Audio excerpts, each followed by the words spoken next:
This is for Jess. I mean, this has been a long journey for you getting back out there. You get out there and finally got that double-double too.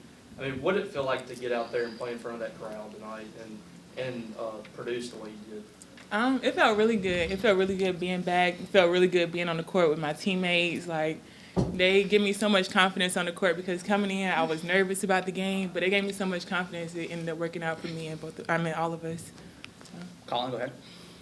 Debricia, when did you know that you were going to be starting in this game? I think it was our first scrimmage. That's when I found out the practice before.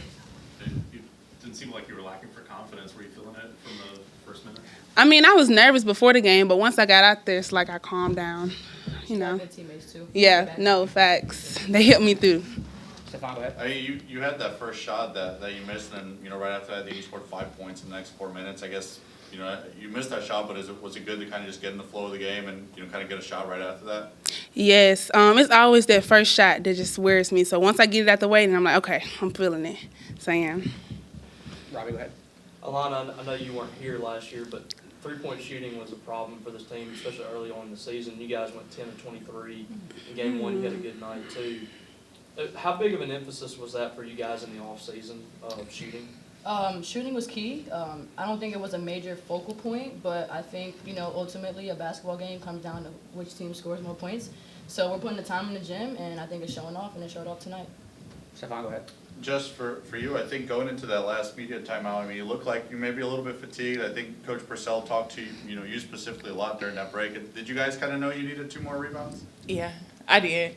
But it wasn't fatigue. Katie done got me right. I wasn't fatigued. I was just a little frustrated with myself.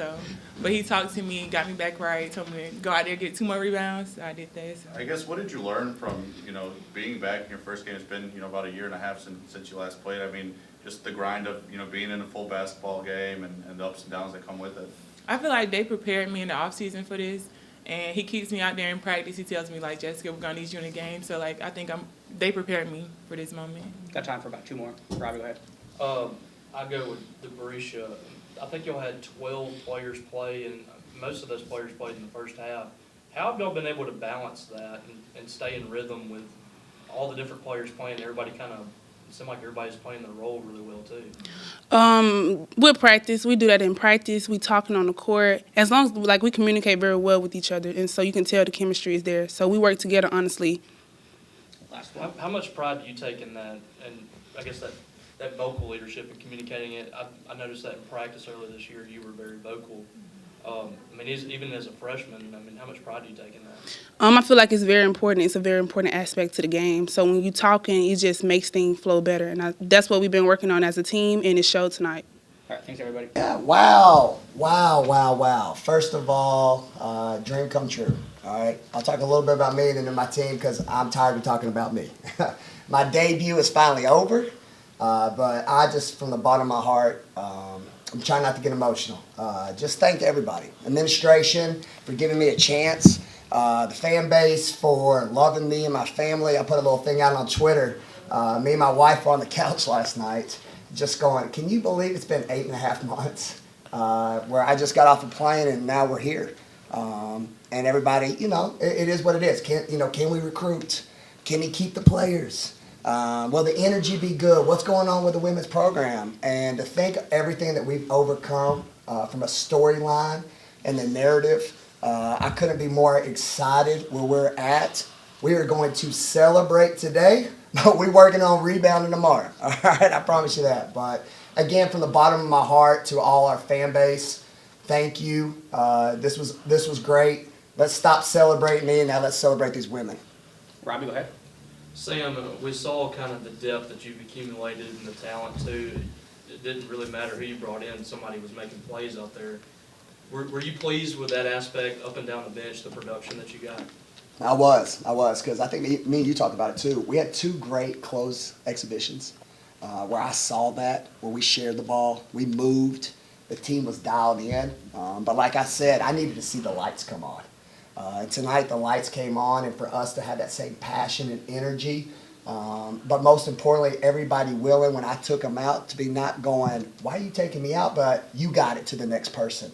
And when you got that kind of culture, And you got that kind of group who's more about we than me, special things can happen. So very pleased on opening night. To your point too, Anastasia, that's a player that last year, I mean, she had to get 20 plus to give you a chance. She had 3 points tonight, but 8 assists and only 2 turnovers. I mean, what did you think about her game tonight? Well, first of all, I can't wait to watch the film. Who messed up the other 2? She should have had 10. All right, let's talk about that one she threw from the floor. I told my team, I don't think people realize how special a pass that was. Most young women get up and panic and travel. But the fact that she was able to move her body and throw a pass that most kids would throw at their ankles, but threw a direct bounce pass that led right to the pocket and lay it up, speaks about how special she is, and how special our team is. Because again, like you said, this is a young lady that has scored. She's checked that box. The scouts know that if she needs to put up 18 to 20, she can do it. But she's trying to do bigger things in this last year, and I'm forever grateful for her for taking on this role. And like we've talked, there's going to be other games that I'm going to need her to put 20. But that's a special thing about our team, that we've got multiple kids, and that's what our fan base can expect, that whose night is it? And if our team can buy into that, watch out, because it'll be a fun ride, hopefully, come March. Stefan, go ahead. Jessica just said that, maybe towards the end of the game, she was getting a bit frustrated, and then that last media timeout, it seems like you talked to her, first before you kind of addressed the whole team, I guess. What was the message? Were you telling her she was a couple rebounds away? What was that conversation? Yeah, that was a special moment for both of us. I said, Jess, are you getting down on yourself right now? And she was like, yeah. I said, do you realize where you were last year? I said, think about this. I took this job, and I didn't even know if you were coming back. And the fact that you've coming back and the story about who you are and what you've done, I said, girl, if you don't put a smile on your face, because this is unbelievable. You about to have a double-double. So when we get out of this timeout, go out there and go get what yours, all right? Go get it, and then I'm taking you out. So I got to give a shout-out to my SID, because I kept on going, is that official? Is that official? And fortunately, I had a timeout so we could use a substitution. But it's funny how the good Lord works. And for her, like I said, for everything that she's been through, man, like I said, it makes me want to cry. I'm happy for it. So double-double. God is good. Colin, go ahead. Pretty much every time we talked to the players since, I guess, June or July, the message has been they were ready for opening night, and everyone played like they were ready for opening night. How much of a headache did you have just picking a starting 5? Oh, making a starting 5? Yeah. I didn't. So here, the team knows when I took the job. Obviously, the first summer was, okay, is this guy for real? All right, what you preach and what you say, like, is this every day? And then after they got into the summer, they were like, man, this guy don't stop. And I told them, I'm a practice coach. Everything you get is what you earn in practice. I'm going to play the people who show me day in and day out. I don't play favorites. And then they bought in and realized, okay, the best ones who are playing right now is why they're starting. Here's another thing.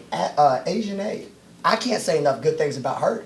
She could be starting, okay? To transfer like she did for 1 year, all right, is why I'm excited about this team, because I talked to her today before shooting, and I was like, hey, listen, there's no doubt about it. You could start for us right now. But what's best for this team is you provide an energy like no other, and I think everybody saw tonight how talented that young lady is, and she can flat out score the ball. So it's not about starters for us right now, and again, if we're going to make deep runs in March, it's got to be we over me. Robbie, go ahead. You had talked yesterday about maybe having 10 players, a 10-player rotation. Tonight, I think you had 12 in there. Do you want to play that many players? Eventually, are you going to tighten up the rotation a little bit? I mean, what's your philosophy on that? If we can score 104 points, I'm going to play 12 every night. And then I'm going to play the lottery that I lost, all right? Who won that? Somebody in California, right? Yeah. Yeah, because I almost picked those winning numbers tonight. I was too off. But no, I do. I want to play them. If my young women work and they work hard, then I want to reward them if the opportunity presents itself. So it's going to be a situation each night. Friday, we're going to enjoy tonight, but there is a concern for me with North Alabama. That's a team who was down 4 at half to Kentucky last year, who was the SEC champs. That's a team, I believe, that lost by 10 to Florida Gulf Coast, who was a top 25 program. So I'm excited to see what kind of team I have who can bounce back. All right, we enjoyed tonight. Everybody got to have fun, right, girls? Mm-hmm. All right, huh? Did you have fun? I had fun. Okay, but tomorrow it's like, okay, let's watch the film and let's hurry and make sure we're dialed in because not only is it a special weekend, as it's Georgia football weekend, and we have so many awesome sports who are doing well that we've talked about previously. Soccer leading the way, no pressure, James Armstrong. I need the good juju so they can lead from there and come to women's basketball, and then it's our job to pass the baton for volleyball and get this place just an all-day access of why this place is special. But the big event, as we all know, is LaToya. The fact that we are retiring her number finally is awesome. What a great role model for my young women. What a great role model for women's basketball, and most importantly, Mississippi State. When you're thinking about the all-time leading scorer, men's or women's, that's pretty impressive. 4-time Kodak All-American. I'm going to call the NCAA and see if she has any more eligibility. All right? Because I think she probably can still get buckets. But I'm asking all our fan base, help me out. All right? I know we travel. I know it's a football tailgate weekend. I know we got soccer. But let's give her the roses, the energy, and the bottom bowl sold out that she deserves. Because we're retiring one of the best who ever played here, and what a great opportunity that would be to leave with a win, and most importantly, at a field that she'll never forget. Stefan, go ahead. Well, I know you say you didn't want to talk too much about yourself, but I gotta ask, I mean, what was it like? I mean, you go through these past few months to finally be there, be coaching a game at the Hump, and now you got your assistants joining you post game, and just so many years as an assistant. What's it like, being the head coach for a game? Ooh, man, again, I say it all the time. I can't thank Jeff Walls enough, right? And I really mean this with the bottom of my heart. I actually texted him before the game. And he's like a brother to me. I just told him, Jeff, you know what you did for me for 9 years to set me up for this moment, I'm ready. I'm ready. And there's a lot of places that are not like that. He's a unique man. Not only is he a great Hall of Fame coach, but it's the way he manages people. The opportunities and the platform he gave me there during that awesome time made this for an easy transition. So I'm forever grateful to him. Got time for one or two more. Nothing? Good? Oh, we'll walk up to Stefan. I just want to go back to what you were talking about with Asian A, I guess. Yeah. When did you kind of, talk to her first about, being a player coming off the bench, and was that a pitch that you made, even when she was coming from the portal? No. I told everybody, you got to earn it. I didn't promise nothing. My young women know that. That's how I do recruiting now. I'm not the coach that promised, because if I'm promising now, then I'm doing it for the next kid. So she came in and she just wanted to play on the stage.